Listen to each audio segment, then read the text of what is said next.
is Mark Gunn Media. Hit it!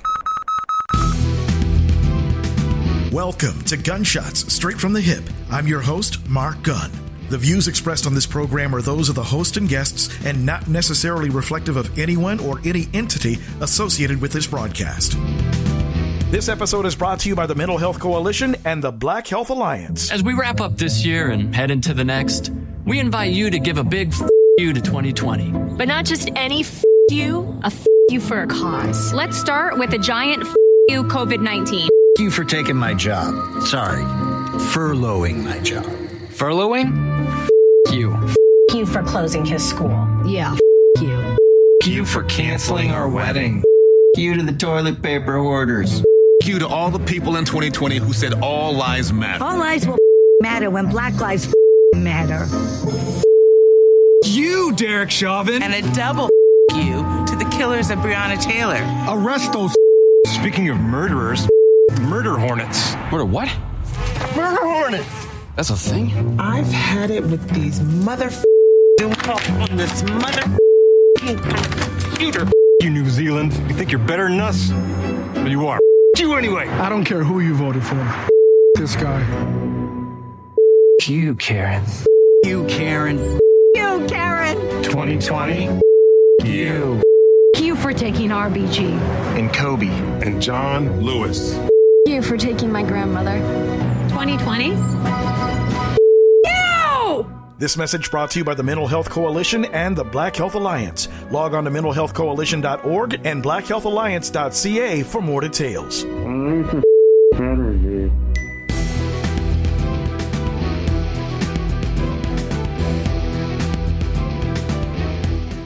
The Gunshot Straight from the Hip Year in Review.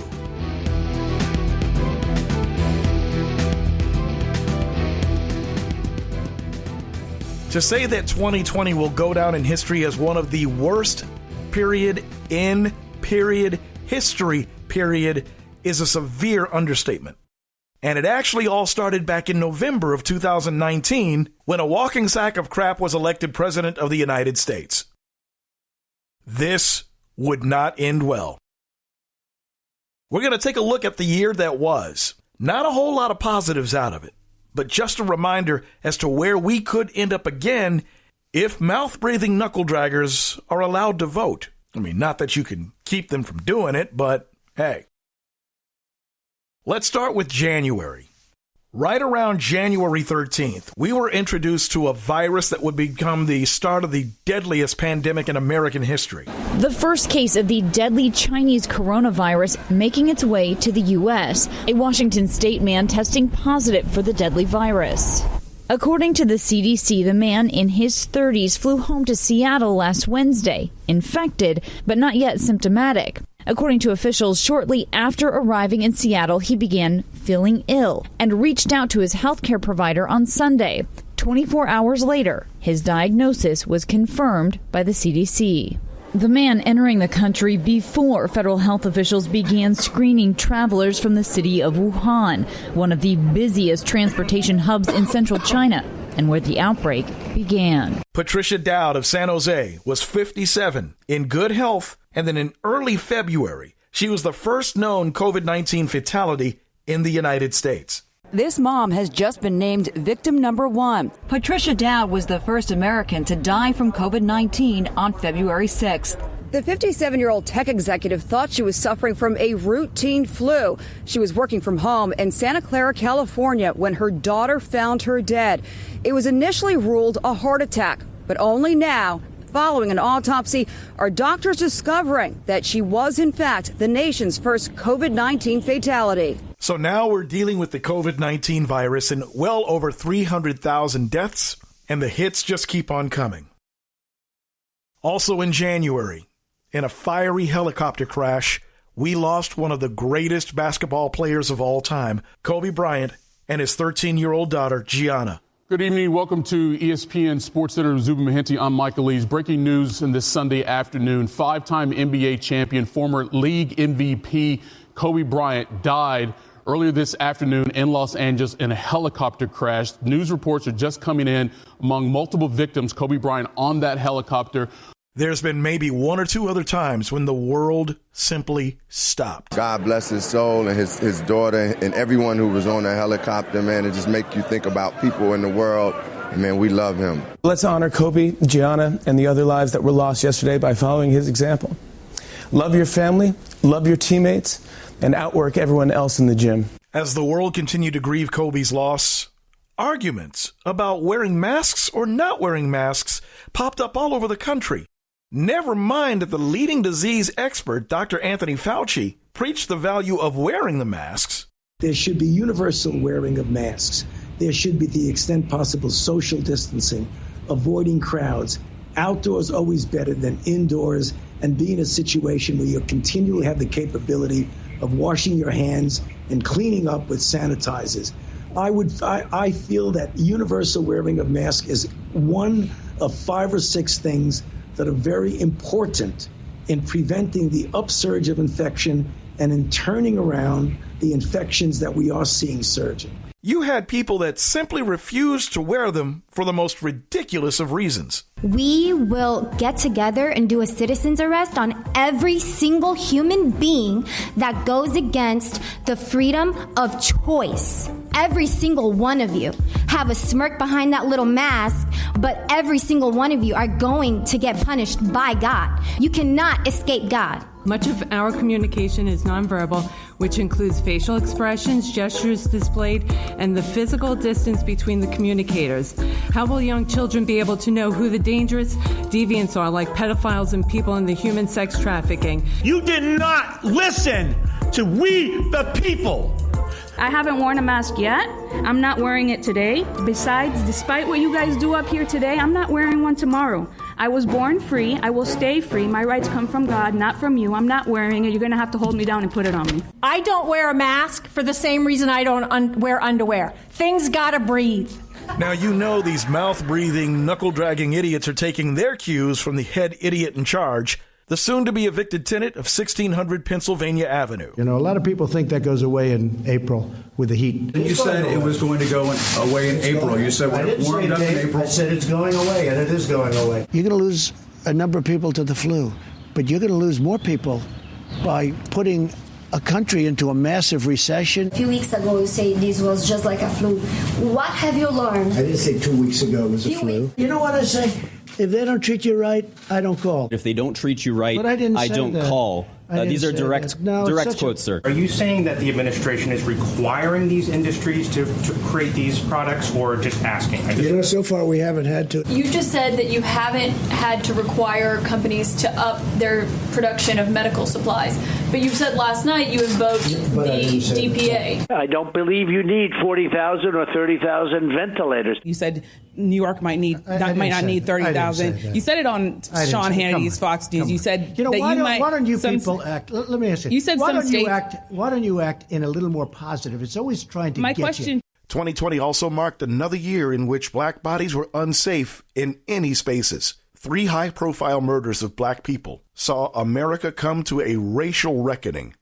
The first, Ahmaud Arbery. On social media, the video is hard to escape. Ahmaud Arbery's family attorney presumes it's the 25-year-old's final moments. What is seen depicted in that video is a crime. It's the crime of murder. His mother, Wanda Cooper, can't bring herself to watch. I don't think that I'll ever reach the mental capacity to ever watch the video. You know, I saw my son come in the world, and seeing him leave the world is not something that I want to see ever. The video shows a car following Ahmaud while he's jogging down a street. You can see a pickup truck just ahead stopped in the middle of the road. And then Ahmaud and a man struggling just before he was shot at least 3 times with a shotgun. Police say 2 of the men involved in the incident are Greg and Travis McMichael, a former Glynn County police officer turned DA investigator, and his son. They say Ahmaud looked like a burglary suspect and they were making a citizen's arrest. These men were vigilantes. They were a posse, and they were performing a lynching in the middle of the day. Some obscure, indistinct crime in the past in the community does not empower the entire community to hunt down black men. The second hits really close to home because it happened right here in Louisville, Kentucky. And to this day, justice has still yet to be served in the murder of Breonna Taylor. Breonna loved life, and she loved to help people, and she loved a family. She didn't deserve what they did to her. Tamika Palmer is Breonna Taylor's mother. The 26-year-old was an EMT working in emergency rooms at 2 hospitals and helping respond to the coronavirus outbreak. I was more concerned with her washing her hands than dying at home. But just after midnight on March 13th, police shot Taylor at least 8 times, killing her in the apartment she shared with her boyfriend, Kenneth Walker. Officers knocked on the door several times and announced their presence as police who were there with a search warrant. The officers forced entry into the exterior door and were immediately met by gunfire. Louisville Metro Police say the officers were part of a narcotics investigation and opened fire after Walker shot first. They're now on administrative reassignment pending the results of an internal investigation. The lawsuit against the officers claims the suspect they were searching for was already in custody. Taylor's family alleges the officers wearing plain clothes did not identify themselves and that Walker, a registered gun owner, was shooting at men he believed were breaking in. Walker is now charged with first-degree assault and attempted murder of a police officer. They thought they were being burglarized. Does the Second Amendment not apply to African Americans? Attorney Ben Crump joined Breonna Taylor's case this week. He is also representing the family of Ahmaud Arbery, who was shot dead in February while on a run in his Georgia neighborhood. This was a completely unnecessary and justifiable killing of an innocent woman. The third and the most high profile saw a man murdered live. 8 minutes and 46 seconds. The victim, George Floyd, served as a racial tipping point that set everybody off. The growing outrage in Minneapolis, protesters clashing with officers in the streets over the death of a black man in police custody. Nationwide, from Chicago to New York to Denver, there is mounting outrage over the death of 46-year-old George Floyd. What's his name? George Floyd! What's his name? George Floyd! What's his name? I'm never going to get my brother back. We need justice. We need justice. Yeah. Those 4 officers, they executed my brother in broad daylight. Our young generation is clearly lost, man. Clearly lost, man. Like, I don't even know what to say no more, man. Like, you youngsters just going around, just busting guns in crowds, kids getting killed, you know, and it's clearly the generation after us, man, that's so lost, man. One day it's going to be you and God. You going up or you going down. You know what I'm saying? That's going to be it. What we saw was a lynching. That's what a lynching is. We saw a white man deprive a black man of his life in public, with the entire community staring and horror struck. Now the world witnessed a lynching. It took a man getting murdered live on television for America to come out of its racial amnesia to a point. We saw a lot of white allyship, and we saw a lot of symbolism all over social media, in protests, and even the renaming of the streets in front of the Trump Hotel in New York and the stretch of road in front of the White House. In a color so bright it can't be missed, the mayor of Washington, D.C. ordered the streets be painted to send a message that Black Lives Matter. The words stretching well beyond a full city block on a street that leads to the front door of the White House. We want to call attention today to making sure our nation is more fair and more just. Along with those bold words, this protest gathering point also got a new name. We also saw a good percentage of the country that rather not disturb the racist status quo. I don't believe there's systemic racism in the U.S. I'm not going to go into a long riff on it. At all in the U.S.? I do not. You don't think there's any systemic racism against African Americans in the United States? I will say it again. I do not. I think there's racism in the United States still, but I don't think that the law enforcement system is systemically racist. I do not think that we have a systemic racism problem with law enforcement officers across this country. Do you think systemic racism is a problem in law enforcement agencies in the United States? Let's say this. I grew up at a time when there was real systemic racism. And so for Black America, when it comes to the safety of our bodies, same as it ever was. When you say Black Lives Matter, that's inherently racist. Well, I think their Black argument Lives Matter, white lives matter. Asian lives matter, Hispanic lives matter. That's anti-American and it's racist. Of course black lives matter, and they matter greatly. But when you focus in on 1% of less than 1% of the murder that's going on in America, and you make it a national thing, and all of you in the media make it much bigger than the black kid who's getting killed in Chicago every 14 hours, you create a disproportion. The police understand it, and it puts a target on their back. If 2020 also showed us anything, it's just how stupid a good portion of this country is. Coming up, the cult that is Donald Trump and the rise of the Karen, as our look back at 2020 continues right after this. If you're an advertiser, one of the most important things about getting your message out is actually standing out from the rest of the crowd. If you're listening to this program right now, this is where you'd hear your commercial. As an exclusive sponsor of Gunshots Straight from the Hip, your commercial is professionally produced and gets a longer shelf life based on your needs. Gunshots Straight from the Hip is a unique and compelling program unlike anything else in the marketplace. Episodes are available for download on iTunes, TuneIn, and MarkGunMedia.com. And depending on how you tailor your message, the potential for new and repeat customers is that much greater. Best of all, it's extremely cost-effective. If you'd like more information on how you can be a sponsor of this broadcast, call Mark Gun Media, Inc. at 502-407-0283. That's 502-407-0283. Or log on to markgunmedia.com. For downloads of this and past episodes and information about all the multimedia services we offer, log on to our website at www.markgunmedia.com. That's markgunmedia.com. Welcome back to Gunshot Straight from the Hip. I'm Mark Gunn. We are taking a look at the year that was 2020 in the last podcast of this year. I think that we can all agree that 2020 is probably one of the worst years that we've all ever experienced. Everything from a corrupt Congress, continued racial strife, a poorly handled pandemic, and the continued exposure at just how stupid a good portion of this country actually is. Case in point, Donald Trump supporters.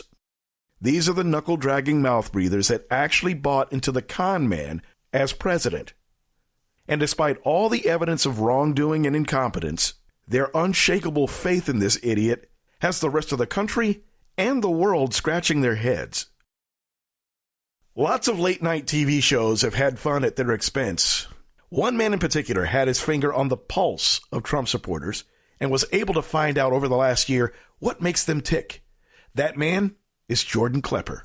Barack Obama had a big part of 9/11. Which part? Not being around, always on vacation, never in the office. Why do you think Barack Obama wasn't in the Oval Office on 9/11? That I don't know. We'd like to get to the bottom of that. We don't even know if he's a citizen. Yeah, if you don't look at the birth certificate, there's almost no evidence there. Exactly. So there's nothing Barack Obama could do to prove that he was born here? If there was maybe witnesses that were attendants at his birth. Like his mother? Do you listen to his mother? No. She has motivation to lie. So you don't trust Donald Trump's birth certificate either? Yeah, because he's been here forever. Well, how do you know? But what's your proof? Well, his parents and... But they're biased. I'm talking about like people who could be in the room. Why would they be biased? Well, like, I'm just using your logic against you. Okay. Outside of having no proof, what proof do you have? I don't have any. You don't have any proof? My opinion.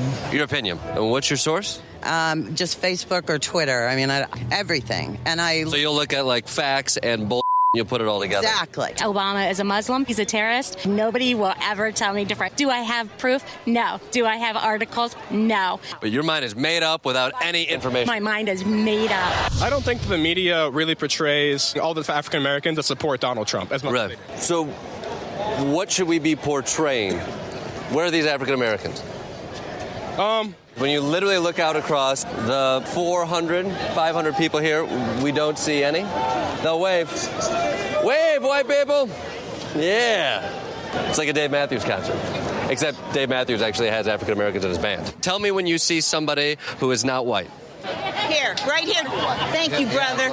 Donald Trump don't even know how much a loaf of bread or a dozen of eggs cost. So you don't even support Donald Trump? No. Okay, so he didn't work. In other words, a classic Trump rally full of misogynistic T-shirts. Trump that minorities getting kicked the out, and Trump supporters like this reacting to minority protesters. We have named these guys the Black Cockroach Ninjas. You're not even trying to hide the racism anymore. What? You're at a Trump rally, bro. I know, right? Fill in the blank for me. 2 men getting married is blank. Disgusting. Actually, the answer is legal in the United States. Oh, it's legal, but I don't like it. Do you think a gay couple should have the same rights as a... No, I don't. I really don't. I don't think it's fair. To the gay couple? Well, no, but the regular couple, they work so hard, and the gay couple, they want more. When you say more, do you mean equal? Yeah, they want equal in that. And that's just too much. Yeah. No, that's the wrong answer. Sorry, hold on. One-word descriptor, Joe Biden. Can a woman be president? The presidency is a man's job. I have women are qualified to be president. No.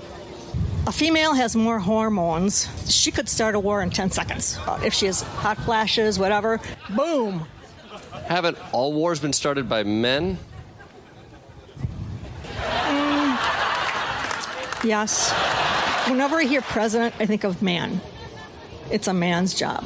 What sort of... I may be... Close-minded. No, yeah, well, no. Misogynistic?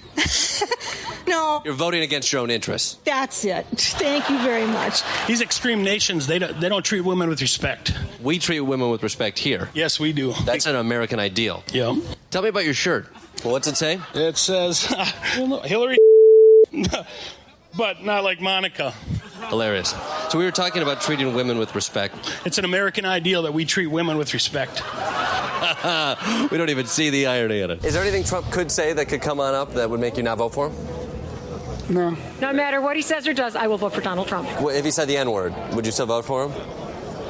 It wouldn't be right, but I would still vote for him. What if he said everybody should go little pigs? Would you still vote for him then? I would still vote for him. Yeah. 2 weeks ago, I had a dream, and in that dream, I was given this vision.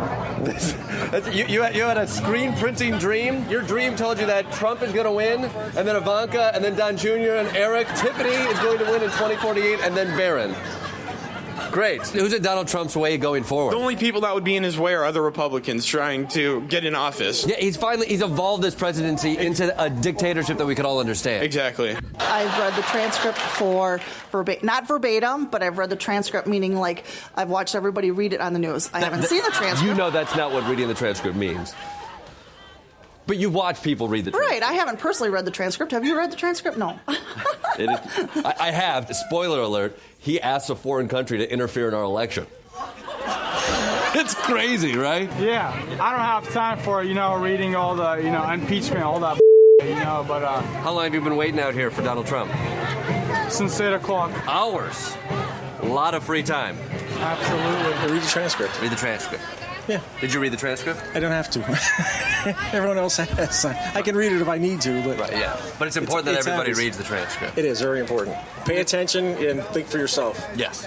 But to be clear, you have not read the transcript. I haven't, no. Right. No. But it is just important. Yeah. Don't be a sheep. Think for yourself. But again, just to be very clear, you have not read it. I have not read it. You just trusted somebody else to read it. Yeah. What were you saying about don't be a sheep? Don't be a sheep. Think for yourself. Do your own research. Do your own research. Yeah. Right. Carolyn Bryant. You may not be familiar with that name, but she is the original Karen. I say that not in a joking manner because of the lie that Carolyn Bryant told, a 14-year-old Emmett Till was murdered. As long as this country's been in existence, there has been a history of white women using their whiteness as weapons against men of color. And in 2020, they were given a name, Karen. Are you filming me? Okay, Karen. Hi, my name is Karen. Hi, I'm Karen. My name is Karen, or as my mother calls me, Karen. And yes, I have definitely seen the Karen meme. And I'm Karen, but not I'm not a Karen. And while we took great delight in making fun of them, believe me, anything and everything they did was very insidious. A white, entitled woman who is capable of causing harm to people around her, in particular people of color. So they tried to walk right here and she blocked them. Get ox access Yell at me some more. the river. Okay, Karen. But long before the name Karen became a pejorative, the character type had long been recognized by another name. According to Georgia Tech professor Andre Brock, during the time of slavery, Black people used to refer to a white woman exerting undue power over them as a Miss Anne. Even after slavery, there was a general fear among the Black community that a white woman could easily make a false or exaggerated accusation and send a lynch mob after any particular Black man. Toward the end of the past decade, people were filming and posting more incidents with Karens. It was common for each woman perpetuating the incident to get her own alliterative nickname. For example, in 2018, there was Permit Patty, a woman who called the cops on an 8-year-old Black girl selling water without a permit. There was Barbecue Becky.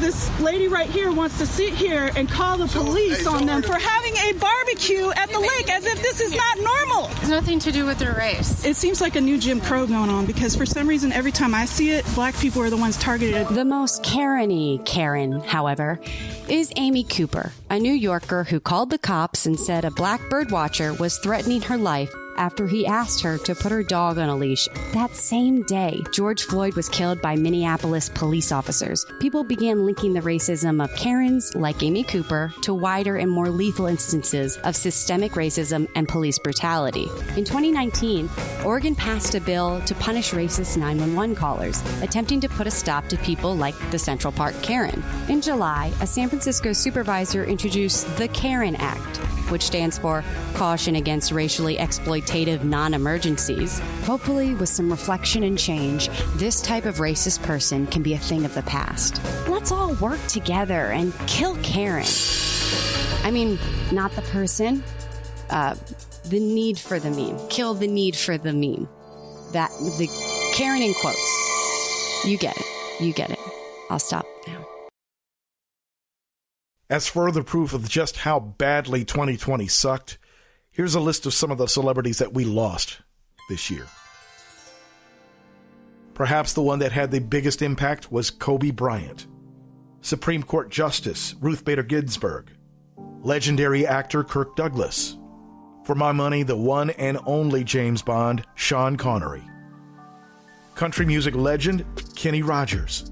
Professional wrestler and the father of Dwayne "The Rock" Johnson, soul man Rocky Johnson.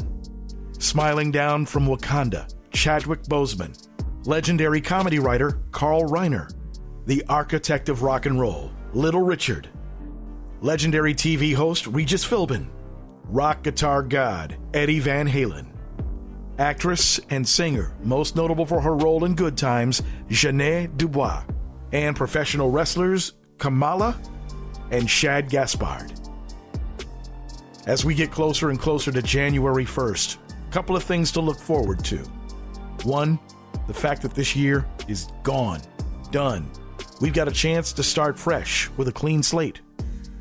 Two, January 20th cannot get here fast enough when we inaugurate Joseph Robinette Biden and Kamala Harris as the next president and vice president of the United States.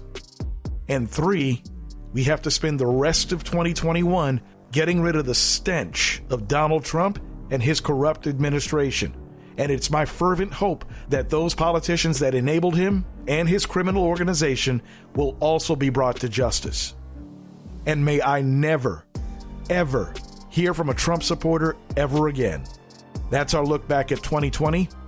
Thank goodness it's almost gone.